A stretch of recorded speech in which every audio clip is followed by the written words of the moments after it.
I'm Tanya Llewellyn and I'm from New York City. And my name is Hannah Lee. I'm from Bronx, New York. My name is Dawahu and I'm from Dahanulema. I really wanted to get the opportunity to see the Gobi and meet Mongolian kids. We are showing our Mongolian culture and desert. Meeting lots of friends. I think that we're not exposed to a lot of different cultures in the U.S. and I think that it's important for us to go to these places and learn about different cultures. It's awesome. You.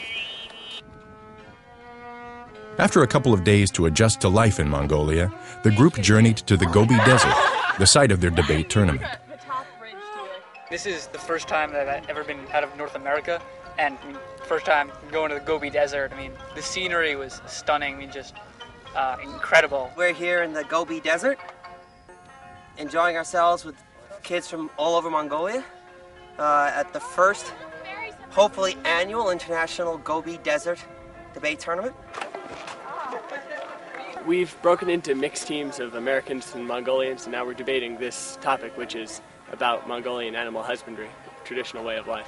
All of the cultural values that are based on the nomadic animal husbandry lifestyle, those are good, and you don't want to get rid of them. Yeah. All of the participating Mongolian students could speak English and conversed in English with the American students. 6 debate teams were organized, with 3 students on each team. It was important that each team have both American and Mongolian participants to encourage the students to learn from each other and work together. Yeah, their first argument is that you can't have both capitalism and nomadism. Yeah, but we don't have capitalism. Committee's report. And also that you said that, do you want to be, if you're living in the Mongolia? By mixing teams, not only do we get to learn how Mongolians learn debate, but we also get to compare our own ideas and work together, and then that amounts to a very interesting learning experience. When they weren't debating, the students took trips into the desert. They visited a nomadic family and were invited to drink tea in their ger.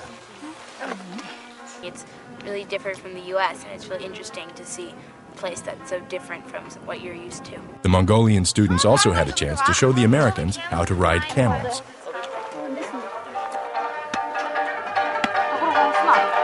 Oh, mother. I'm ready. Yeah.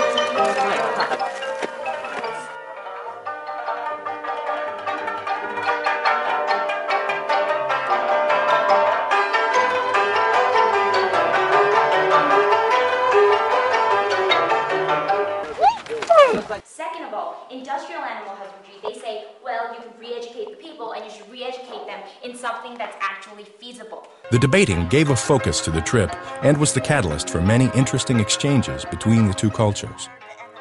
The 2 things you said were the problems were they're individually herding instead of herding in groups like they did before, and that they're overgrazing because they don't care about the pasture land, right? Yeah. So how do you fix that? You're meeting kids and not just meeting them in some official capacity, but spending days with them and engaging in common activities with them and hearing their thoughts about whatever issues are being debated, so you can come to know them as people.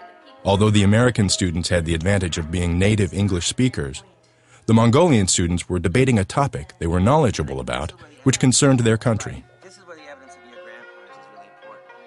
They explain that, and that's the key. They said it's better to live in an environmental place because city is so smoked or something like that way. Yeah, rather than the countryside. After a week in the desert, the students returned to the capital for a few more days together. Here they held the final round of the Gobi Invitational Debate Tournament. A great trip ended with one final day in the beautiful Terelj National Park, riding horses through the mountains and plains. Again, the American students saw that they had a lot to learn from their Mongolian friends. But once the second affirmative is complete... My name is Noel Salesi. I'm the executive director of IDEA, and I'm also the coach of the Hunter High School debate team. We're looking forward in the future of offering more exchanges like this one, where kids will come to places like Mongolia. We're really interested in seeing kids coming together for a purpose of shared understanding, to come together, have a discussion, have a debate, but leave as friends. IDEA organizes these debate tours as part of its larger mission to bring together students from all over the world to discuss issues that affect their lives. IDEA believes that these cross-cultural conversations will promote better understanding among different peoples and nations.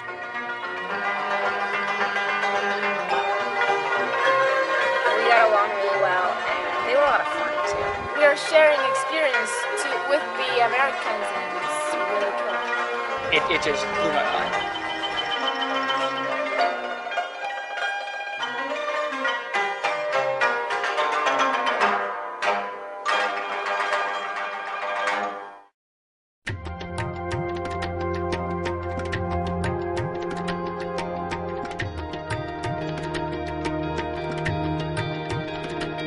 The Roma community in Central and Eastern Europe faces widespread discrimination in almost every aspect of life. From education and housing to employment and healthcare, the Roma are denied equal access and kept from mainstream society.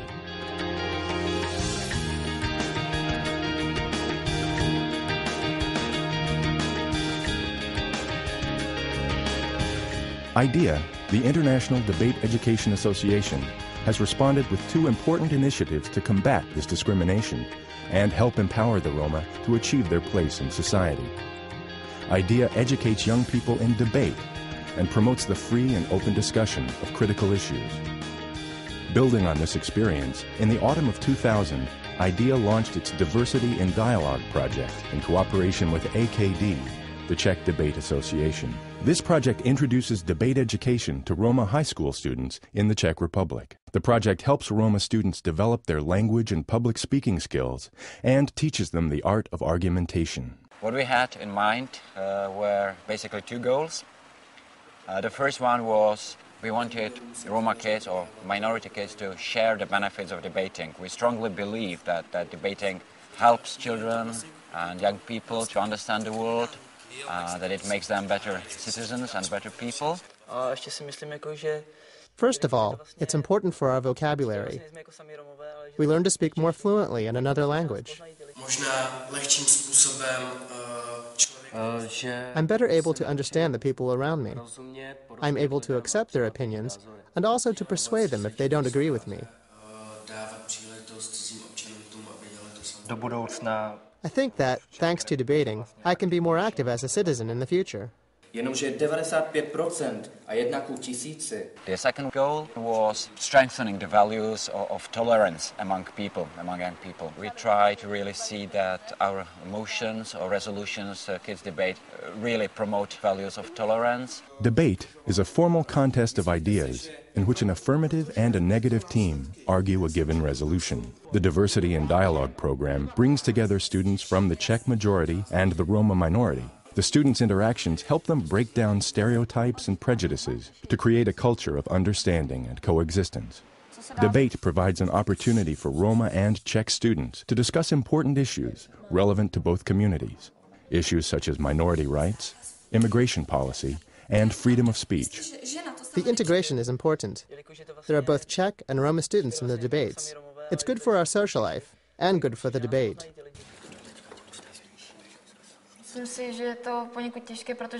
We don't meet Roma students on our regular lives.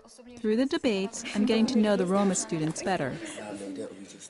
There was not only talking about tolerance, but there was actually tolerance in practice. Through debating, we met new Czech friends, so we can form new Czech-Roma partnerships among students. The debate was really amazing. Until the debate, I didn't have any opportunity to meet Roma kids.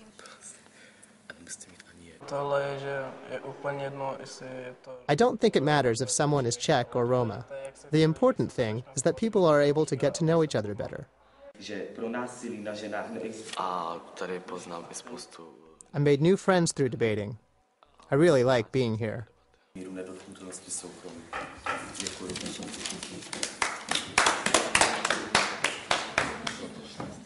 Many of these students will become leaders in their communities, and they will face new challenges.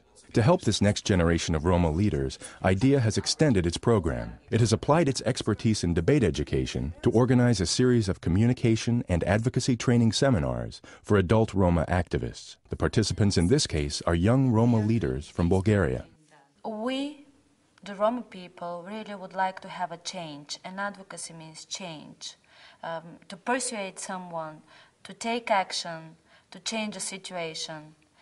And that is our job. People have some great ideas about things that they'd like to change. They're in the community, they're there, they're working, but they find themselves having trouble organizing their material or perhaps relating to various audiences. And they need some assistance in adapting or shaping their content material for the audiences that they're going to encounter. The IDEA public advocacy seminars focus on developing basic skills of communication, presentation, and argumentation. These skills are an outgrowth of debate techniques and are invaluable tools for Roma activists. We learned how to shape our message, how to be sure that our message will get across. Those would be the specific steps that you would talk about, what your organization does and how they try to do it. Every part of the training that was very practical and used the hands-on approach, where they could practice the skills that trying to develop through a variety of exercises. So we're going to ask people just to come on up and present it, and just stick around up top so that we can provide you with some feedback. Most of you think that I'm just going to stand up here and tell you that my organization is just another one trying to help the Roma. I think it's very important that you teach them how to react in very specific situations, and you give them the skills so that they can handle difficult questions. Nice way to introduce the topic, nice way to talk about what you want to do. You're going to talk, you're going to show, you're going to be. It's good in the beginning to speak about the organization, vision, mission, and what we did. Activities. A little bit. We need such trainings to know how to say what we want to say and to make sure that the others understand us. The ideal situation for IDEA would be to have trainers who speak the native language, who are familiar with the situations that people would encounter, so that they can do these trainings in their own languages. I teach teenagers back there in the neighborhood I was born, so people know me, and these guys need it. We would love to have Roma trainers go out and train the Roma and to say, these are our experiences, this is what we've found. It was really useful to me, and I think to the others too. I think that this training provides information and knowledge that I can use in everything. The skills they learn in public advocacy training will help these Roma activists to exert more pressure on governments, to continue lobbying with international institutions, and to work among the Roma community. And I think that they've become stronger leaders as a result of this training, and that they see the need for it, and that they will become trainers themselves one day, which is exactly what we want to happen.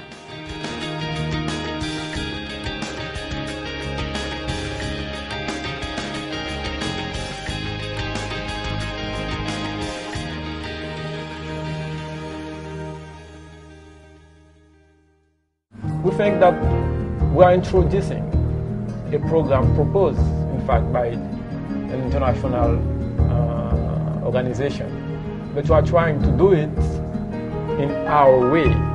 IDEA has done a marvelous job actually introducing debating in those countries. It also has shown me that debating is really a fairly universal skill. People are so taken by politics now, and in Albania exists such a political tension that we really need critical thinking. There was war, there was fighting, and everybody hates everybody. We do not have to fight with arms. That's not the best way, that's not the way. We have to fight with arguments. The debating program gives a chance to Arabs and Israelis to be together. We know that between our countries there are problems. We actually believe that our countries are really wrong in some cases, and there shouldn't be any limitation because our countries are not in a peace progress. That doesn't mean that we are not going to be together and enjoy the same things and be friends.